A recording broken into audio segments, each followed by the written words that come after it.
Hello and welcome to What's Trending. My name is David. I am the editor of Tire Review, and today we are talking about the commercial tire market with Brian Sheehey. He is the Senior Vice President of Ralson Tire North America. Let's get to the interview. Brian, thank you so much for joining us here today. I want to just kind of dive right into it. You know, the commercial tire market has been, I would say maybe less than steady over the last few years. There's been all kinds of things going on. Obviously, COVID caused a lot of that, all these kinds of, supply chain disruptions, fluctuating raw material costs, things of that nature. So how do you foresee these kinds of factors affecting the commercial tire market as we are in 2024 and, looking forward toward kind of end of year kind of thing? It's interesting. The 2020 is sort of a benchmark. We can all look back in our time over the last three and a half years, and there's been a progression. There was the shutdown, then there was the reemergence, and then there was all of a sudden there was a boom. It was fantastic. There was such an upshot. The movement of goods was great, but then also we had then the shortage of containers, the pricing fluctuations. To say that the industry and the supply chain was mercurial would be sort of downplaying what had happened. And now you bring it a little bit more forward to the last, 14 months, where there's basically been a correction in the market. There was there was a shortage. Now there was an oversupply. The beginning, probably about second quarter last year, going through the whole end of 2023, the oversupply is quite a challenge for most of us, especially for a new manufacturer entering the market. It's interesting, our dealers, their supplies were very, very high. They're still working those down. They need to right size them. It's been good, but then you have the whammy of, USTMA was end of third quarter was predicting to be down about 16%. We'll see what the final numbers are. My assumption is that they're going to be close to that, if not a little worse, just slightly. So there's a lot of unknowns going into this new year. However, the way we look at it is there's been a lot of right sizing. There's also been a lot of, issues with the industry as far as the trucking industry. There's been some bankruptcies, some consolidation.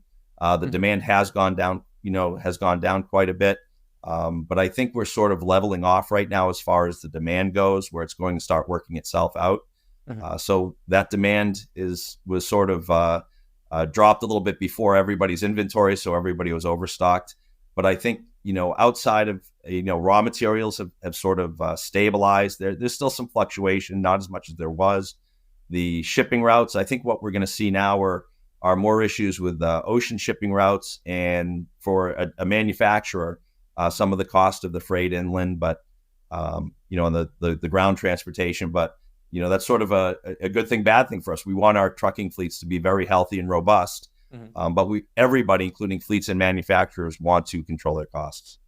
Oh, absolutely, absolutely. And when we're talking about kind of a plateauing of demand a bit, kind of leveling that out, for especially for those dealers who might still be dealing with those issues of oversupply, what is a good technique or strategy for dealing with that? I mean, would you recommend that maybe they need to even diversify, beyond what they're doing? So maybe they're getting into electric vehicle tires or something of that nature.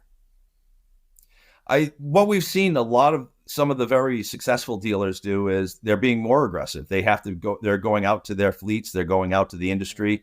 They're also providing more services. Transactional services are just that.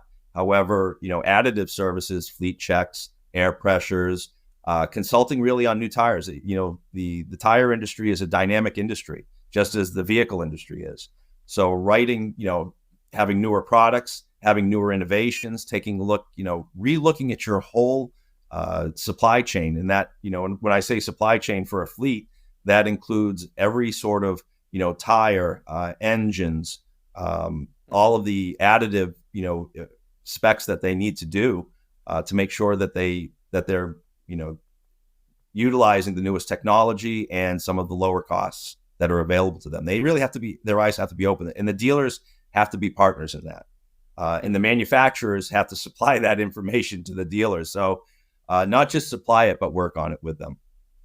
Absolutely. When you're talking about utilizing the newest technology, does anything come to mind when you're referencing that? You brought up about electric vehicles. That's quite frankly, that's being driven on the passenger side right now with passenger cars. However, last mile vehicles, and then you get into Class 8. Tire manufacturers really work hand in hand with the OEM manufacturers, whether it's a truck or a trailer on the commercial side. One of the things they have to overcome is the weight of the batteries. Sure. So, you're talking about a different load with these vehicles. A vehicle is there to carry the load. When the vehicle starts becoming part of the load, that's something they have to adjust to. So as a manufacturer, we have to work with those fleets. We have to work with those OEMs to make sure that that we're providing newer compounding, newer structures. It really, and you have to take a look at the construction of the tire too. Is it going to be able to carry the load, for both weight and duration?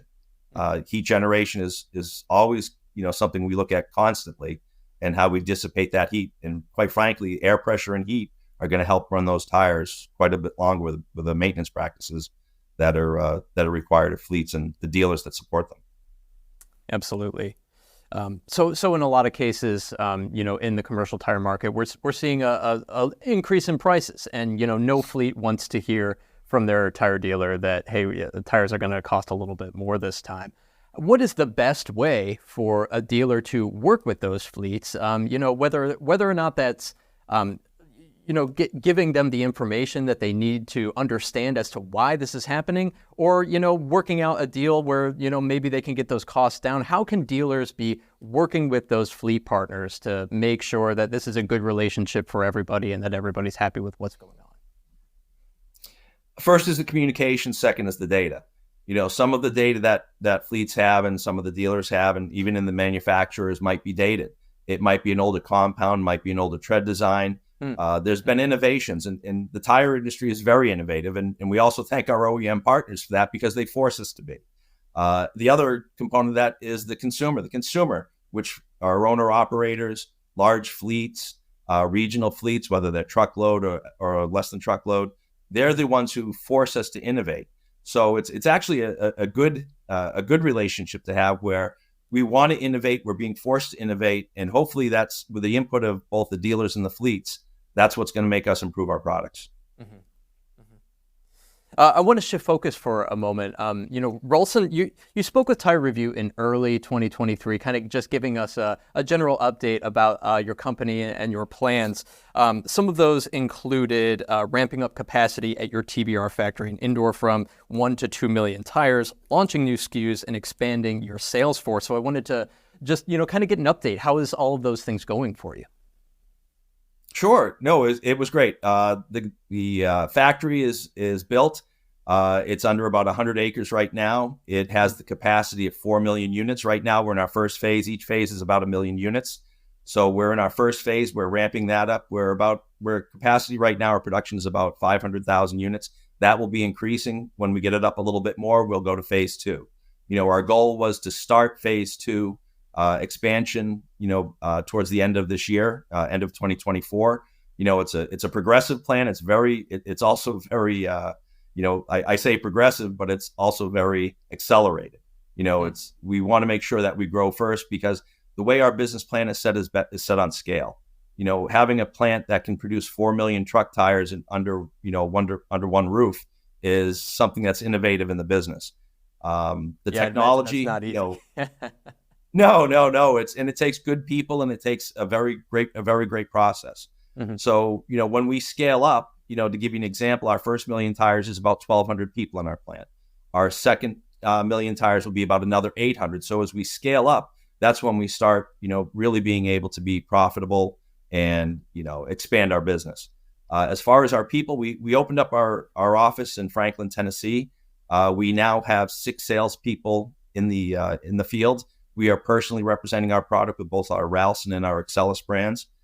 We have a support staff now in place, where our plan this year is to have about 15 salespeople in the field by the end of July. Now, I have an aggressive plan, and right now the workforce, it's very challenging to get very good people.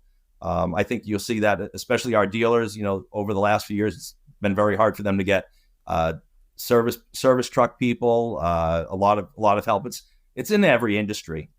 So we might be a little bit slower on that, but that is our goal, is to have about 15 towards the middle of the summer, out in the field sales. And those 15 salespeople, how is that going to translate to what you hope to accomplish in the North American market this year? It's interesting. There's been a lot of talk recently about tier structures and that sort of thing. Tier 1, tier 2, tier 3, or some people call the anything outside of tier 1 a value tier.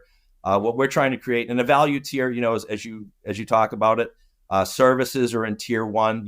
The legacy brands. And then as you change your tiers, they might be less services available. What we're trying to create is not a value tier. What we're trying to create is a valuable tier. So that's why we're going to have more people on the field. It's boots on the ground. It's not an ancient philosophy, that people aren't, executing on it. Who executes on it and how well you do it.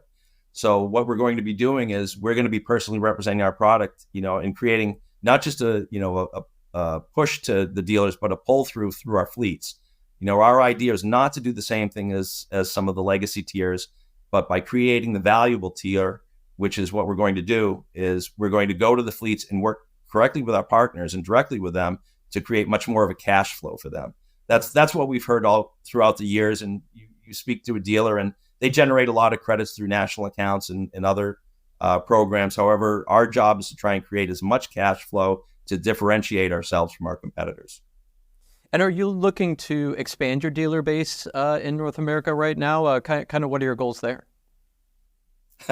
That's a great question, because we're a greenfield company. We started from scratch. We had no other products in the U.S. at the time. The company's been in business for 70 years, 50 years incorporated. This is our first venture into the United States in the truck tire market. We're very focused.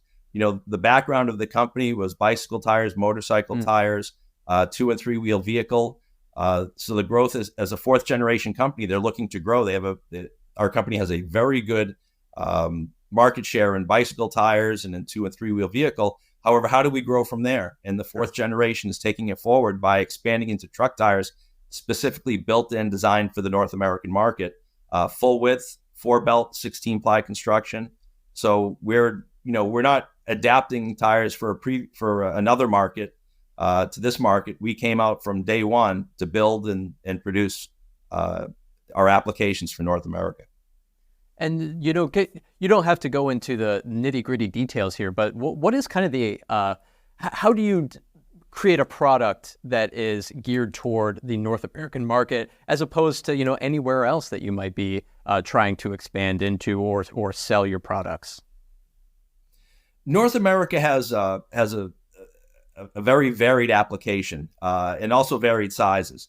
So when you look at North America line haul, when we take a look at that, and line haul generally defined as 100,000 miles or more a year per truck, it's not as prevalent in other countries. It's growing. However, you have taking Europe as an example, it was a collection of smaller countries all bunched together, whereas we have one large company with states. Our interstate commerce is very simple for trucking. You don't have to stop at checkpoints. I know the EU has changed quite a bit. But line haul tires in the United States are not something that are too prevalent anywhere else in the world. Construction tires, we have a lot of rules and regulations that maybe other countries don't have. 80,000 pounds. You have to have overweight permits. You have to make sure that the heat generation is taken care of. So compounding, tread designs, and also retreading. You have to, these tires are made to be retreaded. Some of the tires that are adapted from other markets and other countries coming to the U.S., they're not really designed to be retreaded for the main reasons that they don't, the structure is a low cost structure where they may more be throwaway tires. However, with our Ralston brand, we have a 7-year warranty with 3 retreads. We recognize the value of the tire, not only its original conception as a new tire, but also in the retreading, which is going to, save money for the fleet, save money, allow the dealer to produce retreaded tires in both an economical and environmentally friendly way. Retreading is recycling. It's a very simple process. So making sure we're more sustainable, it's a win-win for everyone. Very, very nice. Well, Brian, thank you so much for joining us here today. I learned a lot, and I'm really looking forward to seeing where things go for Ralston this year, especially in the North American market. That's going to be really interesting, and I wish you all the best. Thank you very much. We appreciate the time. Absolutely. Take care. Thank you. Okay, Brian had a lot of really interesting things to say there. And I think my main takeaway is that, despite us talking about supply chain disruptions and oversupply a lot over the last couple of years, the tire industry, to Brian's point, is extremely dynamic. It's been through a lot, and tire dealers are always able to find ways to get by. And, I don't see anything on the horizon that is going to change that going forward anywhere in the near future. So really looking forward to seeing how the market evolves. We'll catch you next time.